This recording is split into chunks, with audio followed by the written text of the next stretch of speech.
बरखा अपने बेटे करण और बहू वंदना के साथ रहा करती थी। वंदना बहुत लालची होती है और वो बरखा के खिलाफ करण के कान भरती है। करण, मैं तुम्हें बोल दे रही हूँ, इस बुढ़िया का बोझ अब हम और सह नहीं सकते। अरे जीना दुश्वार हो गया है मेरा। इसकी सेवा कर करके मैं पागल हो गई हूँ।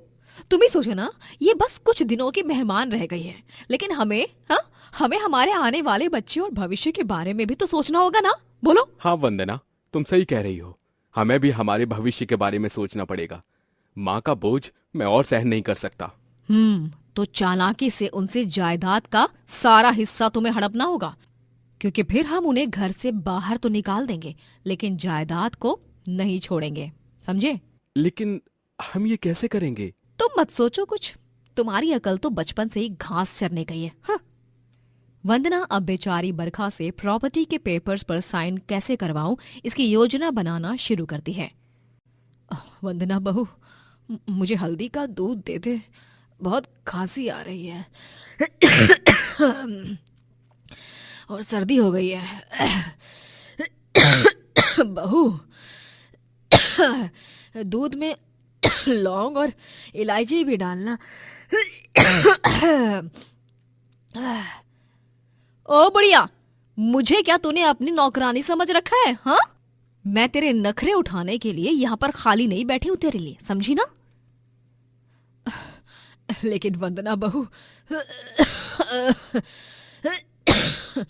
तू ऐसा क्यों बोल रही है? मैं तो तुझे एक सास होने के नाते ये बोल रही हूँ। चुप हो जा, तू मेरी सास नहीं है। चल चल, इस बिस्तर से उठ जा। वंदना बरखा को गुस्से से बिस्तर से उठाती है और उससे बहुत सारा काम कराती है, और खुद जैसे मालकिन हो, और उससे वो नौकरों की तरह काम करवाती है और खूब बुरी तरह पेश आती है।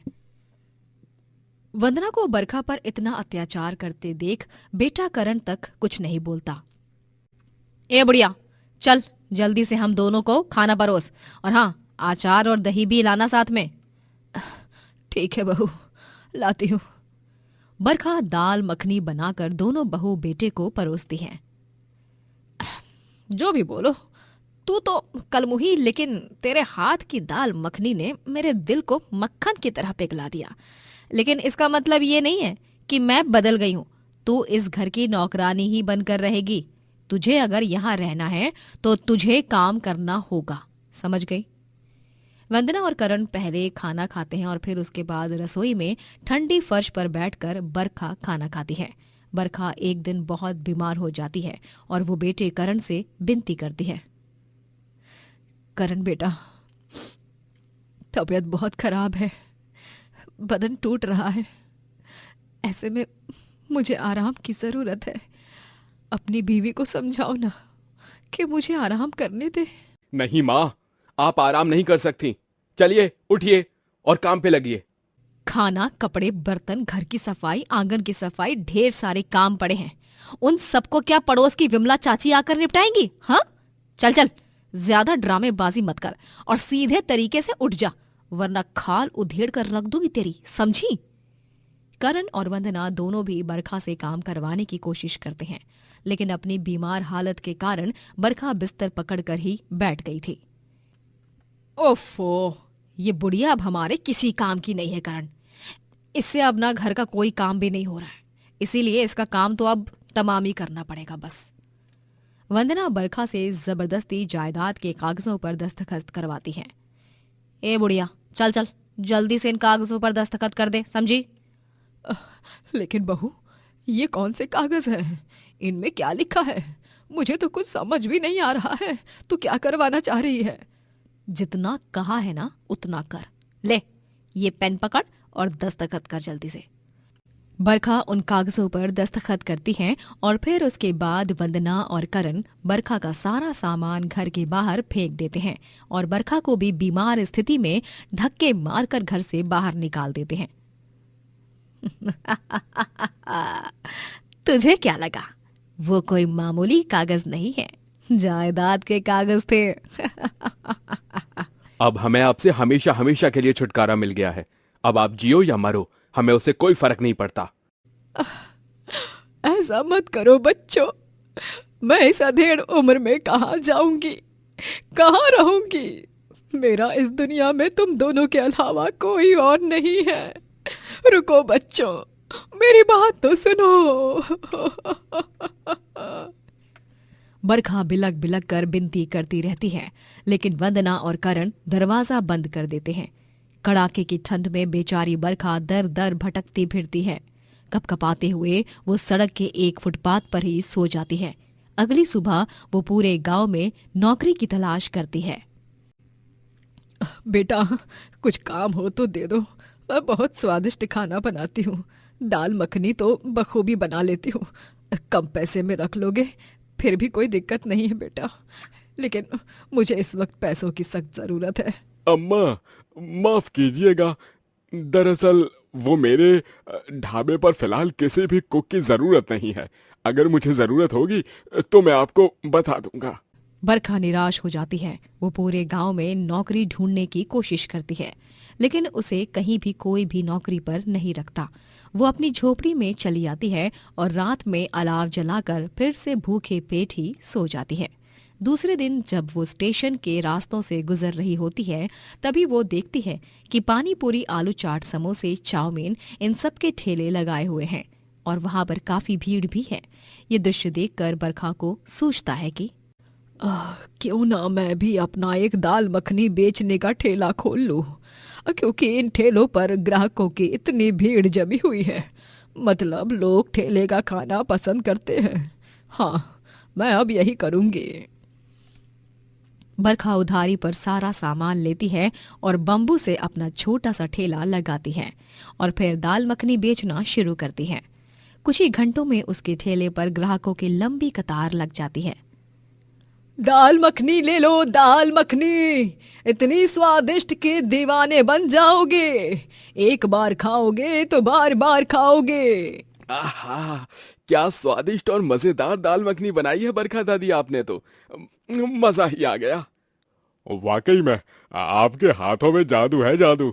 वरना आजकल की मिलावट से भरी दुनिया में इतनी शानदार और दिल खुश करने वाली दाल मखनी कहीं नहीं मिलती।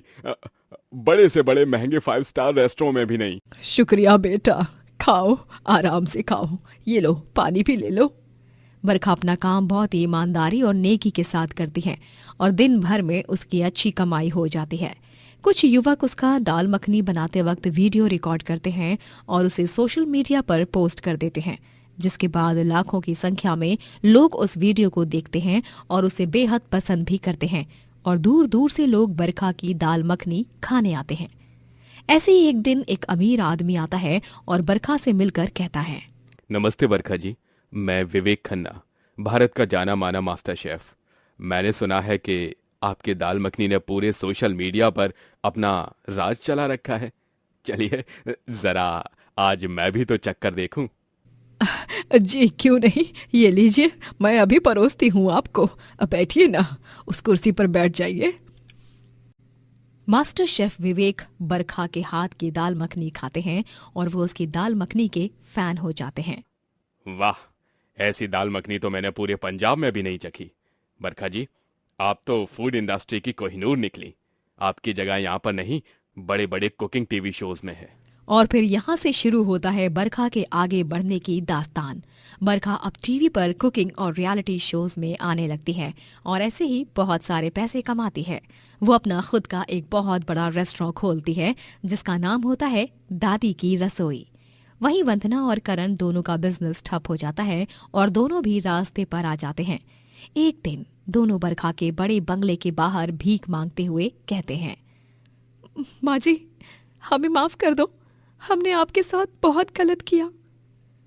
तुम दोनों ने मेरे साथ जो कुछ भी किया हो, मैं उसे कभी नहीं भूल सकती। सिक्योरिटी, इन्हें यहाँ से धक्के मारकर निकाल दो। सिक्योरिटी गार्ड्स वंदना और करण को धक्के मारकर वहां से निकाल देते हैं और बरखा अपने जीवन में भरपूर तरक्की प्राप्त करती है और अपने सपनों को पूरा करती है। शीला जी की 5 बहुएं होती हैं, जिनका इकलौता पति शीला का बेटा रणधीर होता है। रणधीर ने सबसे पहले प्रीति से लव मैरिज किया।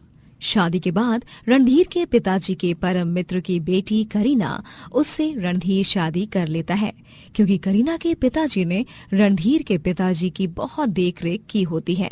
मुसीबत भरे समय में, और उसी का कर्ज चुकाने के लिए उसने ये शादी की। उसके बाद एक तूफानी रात में उसे उसके बचपन की सहेली चांदनी मिलती है, जो बुरी अवस्था में होती है, और उसे सहारा देने के लिए और समाज में जगह देने की खातिर वो उससे ब्याह कर कर घर ले आता है। और फिर चौथी बार वो जाने अनजाने में एक गांव में फंस जाता है, जहां के लोग जबरदस्ती उसकी एक गांव की लड़की रज्जो संग शादी करा देते हैं। अब जब संतानी सुख की बात आती है, तब उसे पता चलता है कि चारों बीवियां बांझ हैं, तो वो 5वीं बार अंजलि से शादी करता है बच्चा पैदा करने के लिए। अब देखते हैं क्या हाल होता है इन 5 बहुओं के एक पति का। अरे ओ हमार 5 कलमुही बहुरियो कहाँ मर गई? तनिक नाश्ता तो दे दे। हैं? का अपनी सास को जान से मारने का इरादा है का? खान पान ना दे के? तभी 5 बहुएं वहाँ पर आती हैं और बोलती हैं, जी नहीं सासू माँ, ऐसी बात नहीं है। वो क्या है ना, कल रात को हम और रणधीर जी देर तक जागे थे, एक ही कमरे में थे। क्या? रणधीर जी? और वो भी तुम्हारे साथ? हाय मोरी मैया, ये तो अच्छा नहीं हुआ। और नहीं तो क्या, रणधीर जी ने मुझसे शादी की है क्योंकि तुम चारों बच्चा पैदा नहीं कर सकती। लेकिन अब मैं ये क्या सुन रही हूँ, यहाँ मुझे छोड़कर रणधीर इस करीना की बच्ची के साथ रंगरलिया मना रहा है। आने दो उन्हें, आज तो उनकी खैर नहीं। ओह गॉड, माय डियर जल कुकड़ी सौतनो, इतना भी मत जलो, पहले पूरी बात तो सुन लो। अरे रणधीर जी को ऑफिस का बहुत सारा काम था, और फिर मैं भी तो एक कॉमर्स स्टूडेंट हूँ, तो मैंने उनकी कुछ प्रेजेंटेशन फाइलें बनाने में मदद की बस। अच्छा अच्छा अच्छा। अरे नास पीटियों कलमुहियों, तुम लोगन को अपन पिया संग रंगरलिया मनाने की दिलचस्पी पड़ी है, और यहाँ पे तुम लोगन की सास भूख के मारे मर जा रही है। उनकी तो कौनों को फिकर ही नहीं है। निर्दयी बहुए, कौनो फायदा नहीं हमारी 5 बहुए होकर भी। हाँ, शांत हो जाओ माँ जी, मैं अभी आपके लिए चाय बनाती हूँ। प्रीति और करीना तुम दोनों पराठे बनाओ, और रज्जो और चांदनी तुम दोनों मेज साफ कर दो और बर्तन समेट दो। 5 बहुएं नाश्ता बनाने में लग जाती हैं। फिर रात में जब रणधीर ऑफिस से घर आता है, तभी रणधीर, और रणधीर, तुम्हारी और मेरी शादी की सालगिरह आ रही है, चलो ना इसी बहाने किसी ट्रिप पर जाते हैं जहाँ सिर्फ मैं और तुम रहेंगे। हाय मोरी मैया, ओए अंजलि करमजली खिसक तो। हाँ, आई बड़ी रणधीर जी, आप ना हमारे साथ चलिए, हम ना मेले में जाके सैर करेंगे। वो बुढ़िया के बाल, आलू की जलेबी, गोलगप्पे और पता नहीं का खाएंगे, मजा आ जाएगा। नहीं, रणधीर जी हमें दुबई ले जाएंगे और हम वहाँ पर खूब घूमेंगे फिरेंगे, ऐश करेंगे। क्यों रणधीर जी, ले जाएंगे ना आप मुझे? ढेर सारी शॉपिंग करके ढेर सारी चीजें दिलाएंगे ना आप मुझे? ना, रणधीर मेरे बचपन का दोस्त है, हम दो सबसे पहले जाएंगे, और वो भी अकेले घूमने। हाँ, और मैं क्या करूंगी? रणधीर जी तुम चारों के पति और मेरे भाई हैं क्या? रणधीर जी ने सबसे पहले मुझसे सच्चा प्यार किया, मुझसे शादी की, तो इसका मतलब उन पर सबसे ज्यादा मेरा हक है। हाँ। अरे बस, तुम 5 का मुंह नहीं दुखता क्या इतनी बक बक करके? अरे पति थका हारा घर आया है, ऐसा नहीं कि उसे एक गिलास पानी दे दो। आते ही अपनी अपनी हनीमून की प्लानिंग शुरू कर दी। ओह सॉरी रणधीर जी, एक ग्लास क्या, आप 100 ग्लास पानी पीजिए, लेकिन हमको दुबई जरूर ले जाइए। 5 बीवियां इसी तरह रणधीर को परेशान करती रहती हैं और बस उससे शॉपिंग करा के उसकी जेब खाली करती रहती हैं। शीला अब अपनी 5 बहुओं के प्रति और भी कठोर हो जाती है और उनसे खूब काम करवाती है, जिससे परेशान होकर वो 5 बीमार होने का ढोंग करती हैं और कुछ काम नहीं करती। देख ला लल्ला, तोहरी 5 लुगाइयां कैसे बिस्तर पर पकड़कर बैठ गई हैं और सारा काम हमरे गले में बांध दिया है, कौन फांसी का फंदे की तरह। ये 5 संग शादी करने से अच्छा तो कुंवारा ही रह जाता, वही अच्छा होता। हमरे तो भाग ही फूटे हैं, क्या करें? माँ, अब हम और कर भी क्या सकते हैं? हमारे भी नाक में दम कर रखा है उन 5 ने। फंस गए हैं ये 35 फेरे लेकर। 35 फेरे? हमारा मतलब 5 मेहरारू है ना, तो पांचों संग 7 फेरे लिए तो ऊका गणित 35 फेरे। हम तोहरा के लाख समझाए रहे, लेकिन तोहरे ही अंदर पता नहीं कौन ज्वालामुखी खा लावा बह रहा था। रणधीर भी अपनी बीवियों से परेशान हो चुका था और उसकी माँ शीला भी अपनी 5 बहुओं से परेशान हो चुकी थी। करवा चौथ का पावन पर्व आता है। 5 बहुएं शीला और रणधीर के सामने ऐसे दिखाती हैं कि उन्होंने पूरी श्रद्धा और निष्ठा से रणधीर के लिए व्रत रखा है, जबकि 5 बहुएं छुप के दबाकर खाना खाती हैं और रात में छत पर सुहागन की तरह सज संवर कर अपनी अपनी थाली लेकर चांद निकलने का इंतजार करती हैं। ओ बहुओं, देखो चांद आवत है। हाय मोरे मैया, रणधीर जी आइए, पहले हमारा व्रत खोलिए और हमें शगुन का तोहफा दीजिए। हमका पता है कि आप हमरे खातिर रानी हार बनवा कर लाए हैं। नहीं रणधीर जी, पहले आप हमारा व्रत खोलिए और हमारा डायमंड ज्वेलरी का वो सेट दीजिए। नहीं रणधीर जी, पहले आप मेरा व्रत तोड़िए और मुझे तोहफा दीजिए। रणधीर, तुम्हें तो पता है मैं तुमसे कितना प्यार करती हूँ और माँ जी की भी देखभाल करती हूँ, तो तुम पहले मेरा व्रत खोलो, आओ, वरना फिर चांद बादलों में छुप जाएगा। जल्दी आओ और मेरा तोहफा भी दे दो मुझे पता है कुछ एक्सपेंसिव ही लाई हो। ओ अंजलि कर अंजलि, तो हार मतलब का है कि हम लोगन रणधीर जी से नफरत करत हैं और सासू माई पर अत्याचार। हाँ? तुम 5 ने मेरी लंबी उम्र के लिए व्रत रखा है या अपने तोहफों के लिए? हाँ, रणधीर और शीला एक मिठाई बर्फी खाते हैं और खाने के बाद दोनों चक्कर खाकर गिर जाते हैं और जब अगली सुबह उठते हैं तो देखते हैं कि 5 बीवियों ने पूरी तिजोरी खाली की है और उन्होंने रणधीर को लूट लिया है और भाग गई हैं। अरे नहीं, ये क्या हो गया मेरे साथ? मेरी 5 बीवियां मुझे कंगाल करके चली गई। अब तो मैं न घर का रहा न घाट का। और कर 50 शादियां। हाँ, कल मुहा कहीं का। अब बैठ यहाँ पे रोते और पछताते हुए। ब्रिजनगर कहकर एक गांव में मोहनलाल का एक छोटा सा ढाबा होता है। मोहनलाल ने पाई पाई जोड़कर उस ढाबे को बनाया था। उसके ढाबे पर रोजाना दिन के 8 पहर ग्राहकों का आना जाना लगा ही रहता था। एक रात उस ढाबे के पास से 3 शराबी गुंडे गुजर रहे थे। ये देखो रे, ये उस मोहनलाल का ढाबा है। जब देखो तब भरा हुआ रहता है, बहुत नोट छापता है लगता वो। तो बॉस चलो आज इसके ढाबे पर ही डाका डालते हैं, क्यों? हाँ, इसकी तिजोरी में ढेर सारा पैसा रखा होगा और साथ ही साथ इसके ढाबे को तहस नहस भी करेंगे ताकि ना रहेगा बांस ना बचेगी बांसुरी। तो चलो फिर, शुभ काम में देरी कैसी। तीनों गुंडे उस ढाबे के शटर को तोड़ते हैं और उसमें जाकर तिजोरी में से सारे पैसे चुरा लेते हैं और फिर लोखंड लकड़ियों से उस ढाबे को तोड़ते फोड़ते हैं और बर्बाद करके वहां से रफू चक्कर हो जाते हैं। अगली सुबह जब मोहनलाल अपने ढाबे की ये स्थिति देखता है तब उसका कलेजा चिर जाता है। अरे नहीं, ये क्या हो गया मेरे ढाबे को? नहीं, अब मैं क्या करूंगा? अपना परिवार कैसे चलाऊंगा? अरे सबकी देख रेख कैसे करूंगा?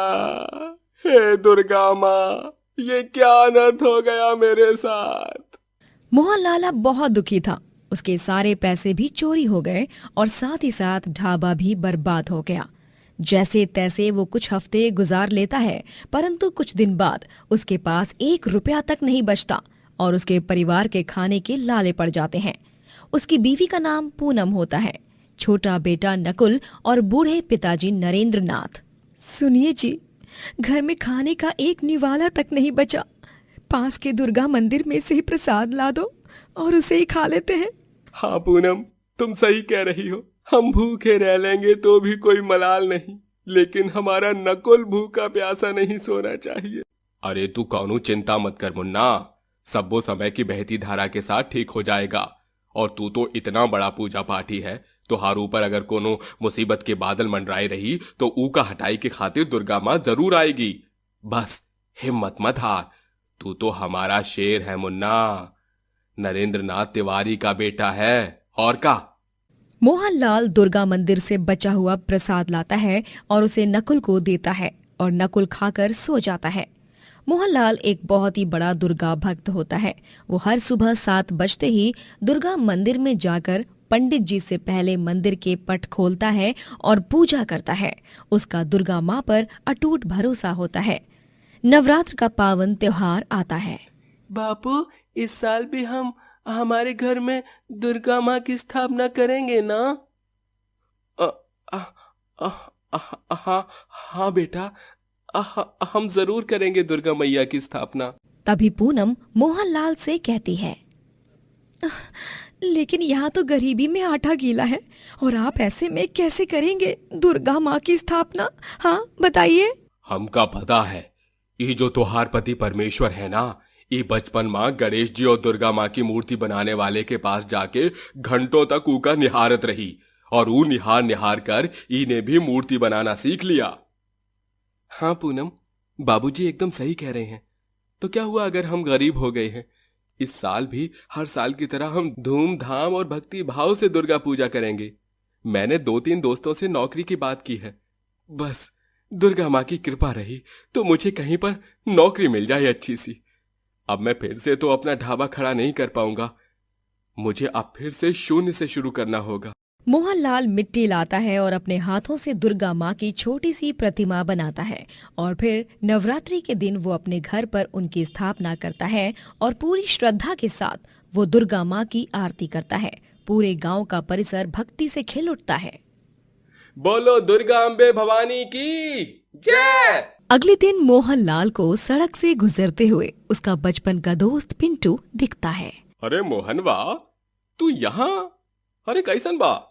क्या बताऊं यार पिंटू, मुझ पर तो मुसीबतों की बाढ़ आ गई है सच में। का रे, ऐसन काहे बोलत बानी? का हुआ है? विस्तार में तो बताई दे भाई। तभी मोहनलाल पिंटू को सब कुछ बताता है और वो सब सुनकर पिंटू बोलता है, अच्छा तो ये बात है। ठीक बा, सुन, हमरे पास भी ज्यादा पैसा नहीं है, पर फिर भी तोहार के घर खर्च हो उतना पैसा हम तोहका दे सकत हैं।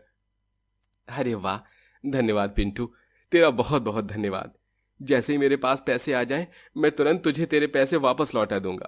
अरे यार, का तू भी ई रख।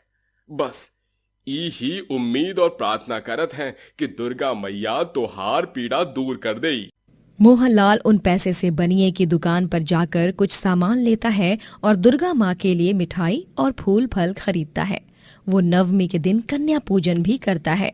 9 कंजकों को शीरा पूरी का प्रसाद खिलाकर उनके पैर छूकर आशीर्वाद भी लेता है। सभी छोटी कन्याएं उसके सर पर हाथ रखकर उसे तहे दिल से आशीर्वाद देती हैं और चली जाती हैं। फिर दोपहर में मोहनलाल के घर के द्वार पर एक गरीब भिखारी आता है जिसका हुलिया काफी खराब होता है और कपड़े भी फटे पुराने होते हैं। वो उन सबसे कहता है, मालिक, हमका तुहार रसोई की खिड़की से हलवा पूरी की खुशबू आई रही। अगर कुछ बचा हो तो ई भिखारी का पेट भी भर देऊ न मालिक। बहुत ही कृपा हुई रही। आज तो रामनवमी भी है। अरे जा पूनम बहुरिया, ई गरीब के लाने भी खाना ला। आज के दिन गरीब का पेट भरना बहुत ही पुण्य वाली बात हुई रही। हाँ बाबूजी। पूनम उस भिखारी को खाना देती है और वो उनके घर के अंदर आकर पटल पर बैठकर खाना खाता है। और जब उसका ध्यान कहीं और होता है तभी वो देखते हैं कि भिखारी तो गायब हो चुका है और फर्श पर एक संदूक पड़ा होता है। ये क्या? वो भिखारी कब गया कुछ पता ही नहीं चला। और ये संदूक, इसमें क्या है?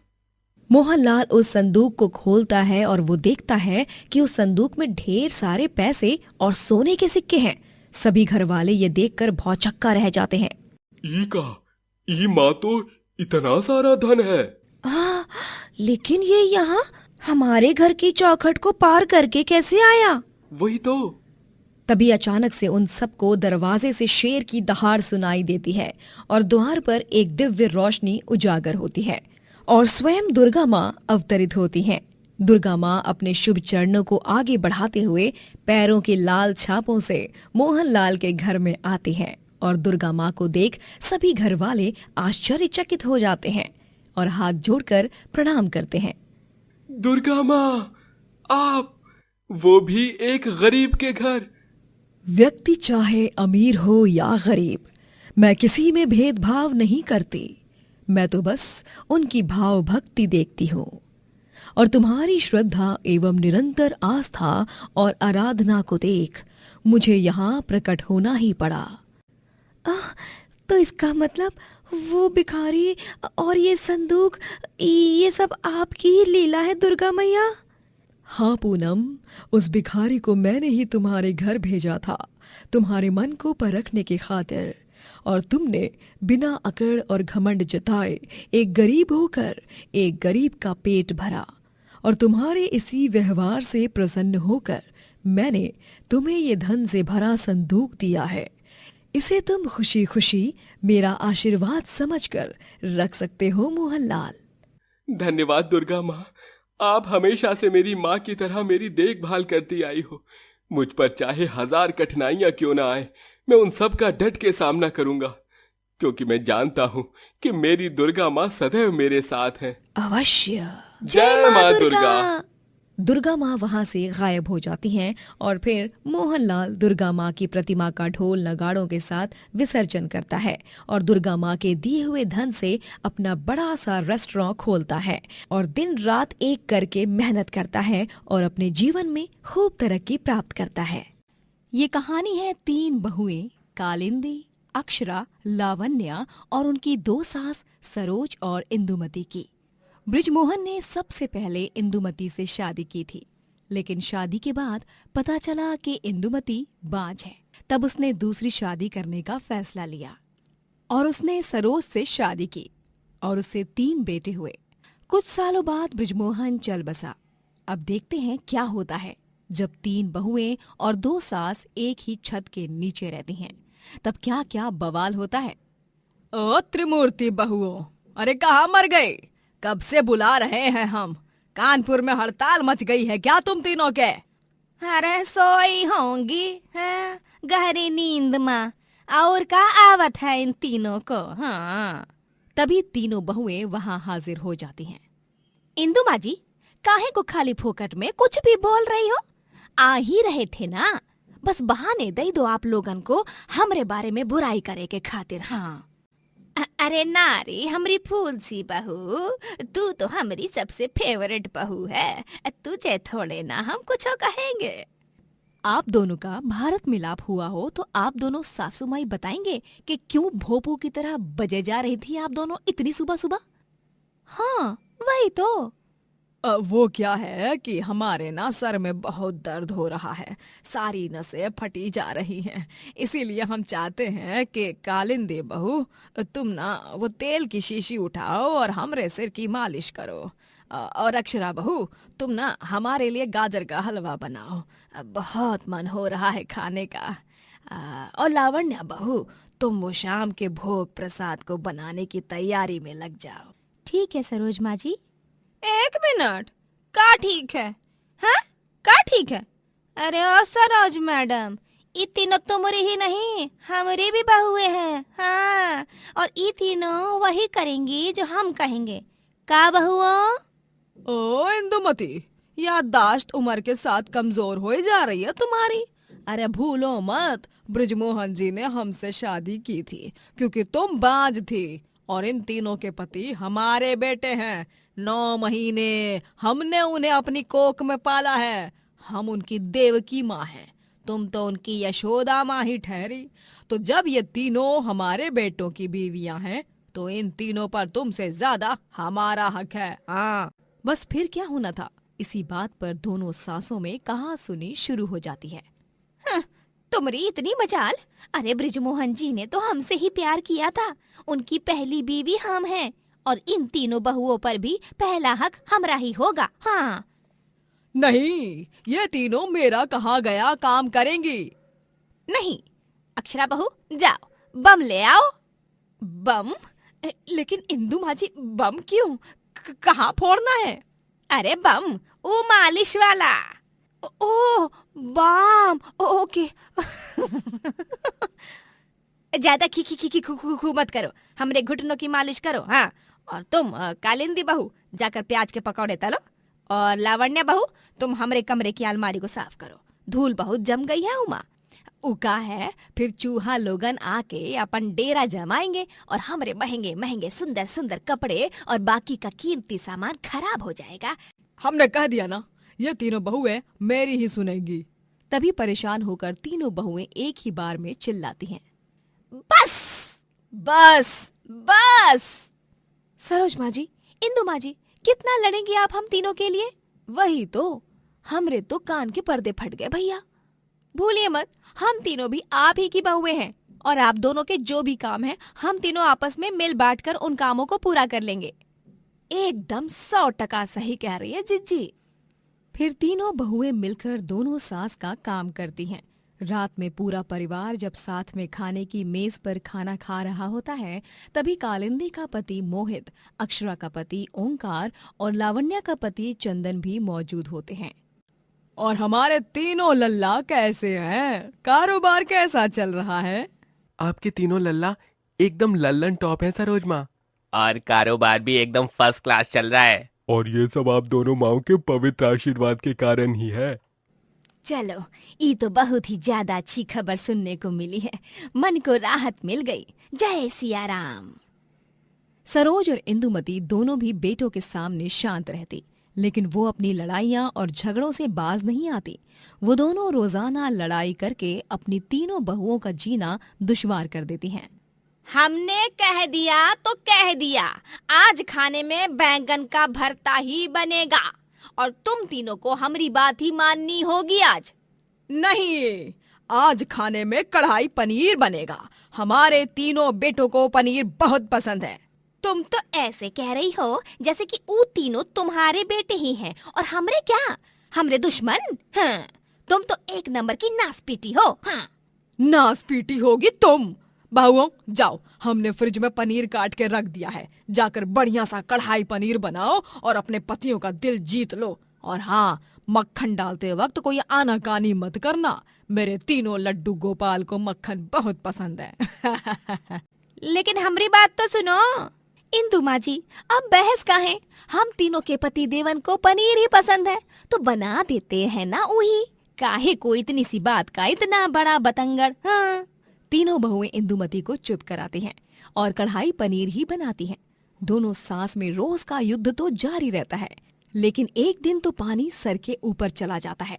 मोहल्ले की विमला काकी के बेटे गिरीश की शादी होती है और उसमें जाने के लिए दोनों सास सुंदर से तैयार हो जाती हैं। वो दोनों तीनों बहुओं के पीछे हाथ धोकर पड़ जाती हैं और कहती हैं, अक्षरा बहू, लावण्या बहू, कालिंदी बहू, तुम तीनों मुझे तैयार कर दोगी?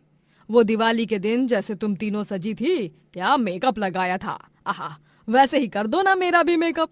और हाँ अक्षरा बहू, तुम ना मेरे बालों को भी वो क्या कहते हैं, हाँ, बालों को स्टाइल कर देना। एकदम पुराने जमाने की हीरोइन सामान लगने चाहिए हम। हा, सबकी नजर सिर्फ हम पर ही छाई होनी चाहिए। इतने में इंदुमती वहां आ जाती है और वो चिल्लाती है, 1 मिनट, ये तीनों तुम्हारा नहीं हमारा मेकअप करेंगी। हाँ, बहुत हुआ तुम्हारा सरोज, ये तीनों हमारे बहुए हैं, हमारा कहना ही मानेंगी। बहुओं, तुम तीनों से हम कह रहे हैं ना, आज तुम तीनों ना नुकुर नहीं कर सकती। हाँ, तुम तीनों को हमारा मेकअप करना ही होगा, वो भी हर हाल माँ। लेकिन इंदु माँ जी, लेकिन वेकिन गया तेल लेने, हमका नहीं पता। जब देखो तब आ जाती हो हमारी बहुओं के और हमारे बीच में। हैं? तुम्हें कितनी बार बताए कि इन तीनों पर सबसे ज्यादा हमारा हक है। नहीं, तुम जाओ पार्लर में, ये तीनों बहुएं तो हमारा ही मेकअप करेंगे आज। जाओ। नहीं, तुम जाओ, हम काहे जाएं? और फिर से इंदुमती और सरोज में बहस छिड़ जाती है और तीनों बहुएं इतनी परेशान हो जाती हैं कि उनका गुस्सा 7वें आसमान पर पहुंच जाता है और वो तीनों अपना बोरिया बिस्तरा बांधती हैं और घर छोड़कर जाने के लिए बाहर निकलती हैं। बस, बहुत ड्रामा देख लिया आप लोगों का, अब और ना ही सहन हो सकता है।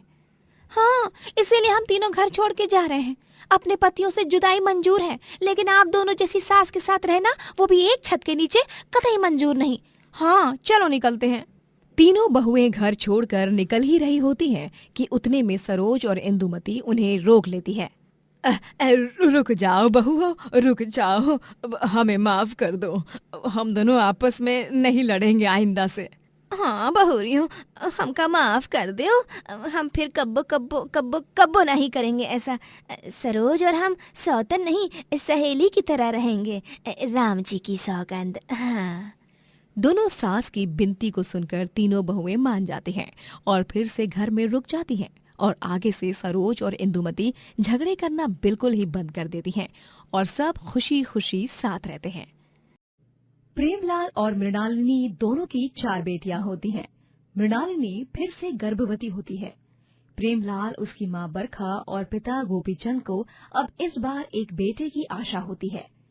डिलीवरी का समय आता है और प्रेमलाल, बरखा और 4 बेटियां गोपीचंद बेसब्री से अस्पताल के कमरे के बाहर खुशखबरी का इंतजार कर रहे हैं कि तभी उन बच्चों के रोने की आवाज आती है और डॉक्टर बाहर कहते हैं, बधाई हो, आपको एक बेटी हुई है।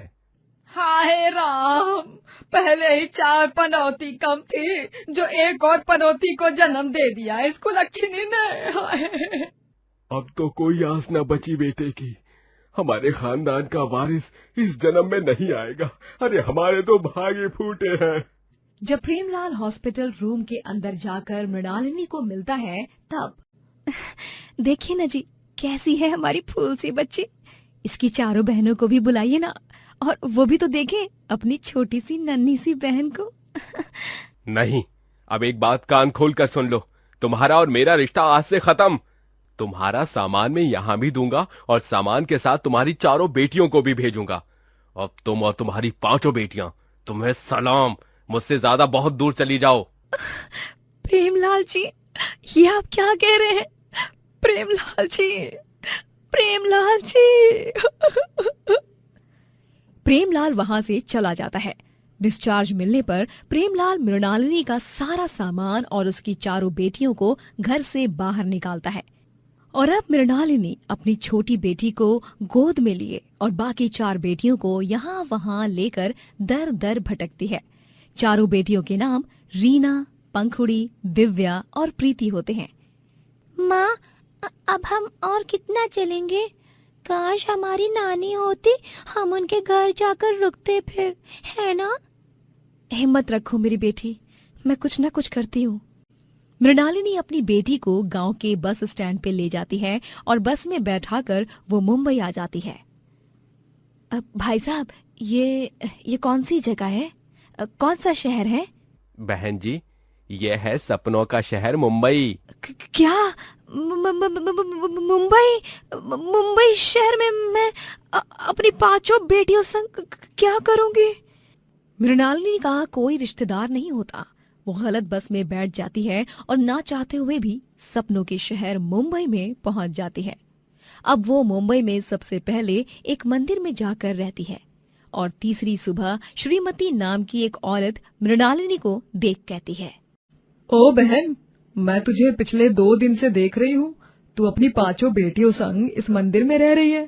काफी दुविधा में ऐसा व्यतीत हो रहा है। आखिर बात क्या है, बताएगी? मृणालिनी श्रीमती को सारी कहानी बताती है और फिर, सुन मृणालिनी, मेरी पहचान में काम है। यहाँ से आगे जाकर समुन्दर वाले रास्ते पर एक बड़ी कोठी है, वहाँ अमीर लोग रहते हैं, वहाँ तुझे नौकरी मिल सकती है। ठीक है दीदी, धन्यवाद मेरी मदद करने के लिए। अरे चिंता ना कर, अब फिलहाल के लिए तू मेरे घर चल और जब तक तू अपने लिए छत नहीं बना लेती तब तक तू मेरे घर पर ही रह। ठीक है, बहुत बहुत उपकार श्रीमती दीदी। मृणालिनी अपनी 5 बेटियों संग श्रीमती के घर रहने लगी है। मृणालिनी को बड़ी कोठी में काम भी मिल जाता है। वो दिन भर अपनी नन्ही छोटी बेटी की देखभाल करने के साथ साथ वहाँ साफ सफाई और खाना बनाना और अन्य काम करती और फिर रात में घर लौटती। कैसा रहा आज का दिन मृणालिनी? बहुत ही अच्छा। मैंने सुना था मुंबई के बड़े लोग काफी अकड़ू और घमंडी होते हैं, लेकिन मेरी सेठानी और सेठ जी दोनों भी बहुत नेक दिल वाले हैं। बहुत खूब। और मेरी बेटियों, क्या कर रही हो तुम सब? तुम्हें पता है ना, कल हम स्कूल में जाने वाले हैं एडमिशन कराने। मृणालिनी अगली सुबह अपनी 4 बेटियों संग स्कूल में जाती है और उनका प्रवेश कराती है। छोटी बेटी, जिसका नाम इशिता रखा जाता है, वो भी बड़ी हो जाती है। प्रीति दीदी, रीना दीदी, दिव्या दीदी, पंखुड़ी दीदी, आप सबको आज अपनी छोटी बहन को पार्क में घुमाने ले जाना होगा, ठीक है? ठीक है बाबा, ठीक है। सब कुछ फिर से पटरी पे आने लगता है, मानो खुशी ने फिर से मृणालिनी और उसकी 5 बेटियों के जीवन में दस्तक दी है। उसकी एक बेटी अभिनेत्री बन जाती है, एक बेटी दिव्या एक सम्मानित पुलिस अधिकारी बनती है और प्रीति एक बड़ी कंपनी में नौकरी करती है और इशिता भी कॉलेज की पढ़ाई के साथ पार्ट टाइम जॉब करती है और उसे एक गायिका बनना होता है, तो वो जी तोड़ मेहनत करके अपनी मेहनत में लग जाती है। 5 बेटी अपने जीवन में खूब तरक्की कर रही होती हैं, लेकिन अचानक से एक दिन शहर में बाढ़ आ जाती है और उस तूफानी सैलाब में 5 बेटियां अपनी मां मृणालिनी से बिछड़ जाती हैं। बचाओ बचाओ बचाओ बचाओ बचाओ बचाओ, मेरी बच्चियों, पंखुड़ी, इशिता, प्रीति, दिव्या, रीना। किस्मत उन 5 को अपनी मां से अलग कर देती है। मृणालिनी तूफान में बहकर दूसरे गांव पहुंच जाती है। 5 बेटियां अपनी मां को हर जगह ढूंढती हैं, लेकिन उनको वो कहीं नहीं मिलती, यहाँ तक कि सरकारी कार्यालय और शिविर में भी नहीं। हमारी माँ कहाँ गई होंगी? पता नहीं, भगवान करे माँ जहाँ कहीं भी हो सही सलामत हो। माँ, माँ, रो मत इशू, हम है ना, हम 5 मिलकर हमारी माँ को ढूंढेंगे। 5 बेटी अपनी माँ को ढूंढने लग जाती हैं, लेकिन वो कहीं नहीं मिलती। समय बीत जाता है और 5 बेटियों को लगता है कि उनकी माँ मर चुकी है। वहीं मृणालिनी को भी यही लगता है कि उसने अपनी 5 बेटियों को खो दिया है। वो अब एक ढाबे पर काम करने लगती है और अकेली रहती है। मेरी बेटियां, काश वो तूफान हमारी जिंदगी में नहीं आता। 2 साल बाद रीना अपनी फिल्म का प्रचार करने एक गांव में आती है, जहां मृणालिनी भी रहती है। उस सैलाब के बाद मृणालिनी इसी गांव में आकर रहने लगी थी। रीना से मिलने बहुत ज्यादा भीड़ इस गांव में इकट्ठा हो जाती है। अरे खिसको जरा साइड में, मुझे भी देखना है कौन सी हीरोइन आई है। हाँ हाँ, चलो चलो, हम सब देखते हैं। मीना जी, आप कहाँ जा रही हैं? कोई नेता आया है क्या? नेता नहीं, एक बहुत बड़ी फिल्म स्टार आई है। अब हमारे गांव में तो कोई टीवी या अखबार नहीं है, तो हम उसका नाम नहीं जानते हैं। फिर भी फ्री फंड में देखने में क्या गुनाह है। मृणालिनी भी उन औरतों संग आगे जाती है और अपनी बेटी रीना को देख हैरान और दंग रह जाती है। माँ, रीना! रीना और मृणालिनी दोनों माँ बेटी एक दूसरे के गले लगती हैं और पूरा गांव ये दृश्य देखकर चकित हो जाता है। रीना मृणालिनी को फिर से मुंबई ले जाती है और इस तरह 5 बेटियां अपनी माँ को फिर से मिल जाती हैं।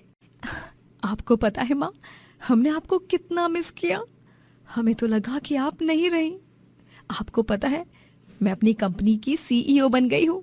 और माँ, मैं भी मेरा अस्पताल खोल रही हूँ। अब आप मिल गई हो तो आप ही मेरे अस्पताल का उद्घाटन करना, क्योंकि मेरी दुनिया, मेरे भगवान, सब कुछ आप ही हो। मुझे भी कमिश्नर की पोस्ट मिल गई है माँ। सबको जब ये बात पता चलेगी कि आप जिंदा हो और आप हम सबको फिर से मिल चली हो, तब सारा पुलिस स्टेशन खुश हो जाएगा। और एक और बड़ी खुशखबरी है, मेरी पहली फिल्म में इशिता सारे गानों को गाने वाली है। हर्रे! सच में आज मुझे अपनी 5 बेटियों पर बहुत गर्व हो रहा है। तुम्हारे पापा ने, दादी और दादू ने तुम्हें नकारा था क्योंकि तुम बेटी थी और उन्हें बेटे ही चाहिए थे।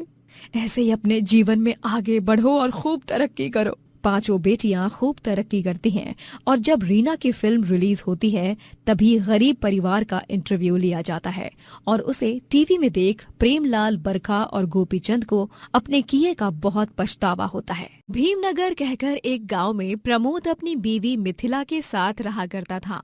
उन दोनों को एक छोटी बेटी भी थी जिसका नाम पीहू था। मिथिला रोजाना प्रमोद को कढ़ी चावल बनाकर देती थी और प्रमोद उस कढ़ी चावल को साइकिल पर रख के स्टेशन पर बेचने जाया करता। कढ़ी चावल, स्वादिष्ट और गर्मा गर्म कढ़ी चावल, 10 रुपए पर प्लेट। आइए आइए, कड़ी चावल कड़ी चावल। अपने दिन की शुरुआत को मजेदार बनाइए और ट्रेन की यात्रा को यादगार बनाइए। खाकर ये कड़ी चावल। कढ़ी चावल को खाने के लिए ग्राहकों की लंबी कतार लग जाती और सभी को कढ़ी चावल बहुत ही स्वादिष्ट लगता। अरे वाह वाह, बहुत ही उम्दा बना है कड़ी चावल। मुझे तो इससे खाकर मजा ही आ गया।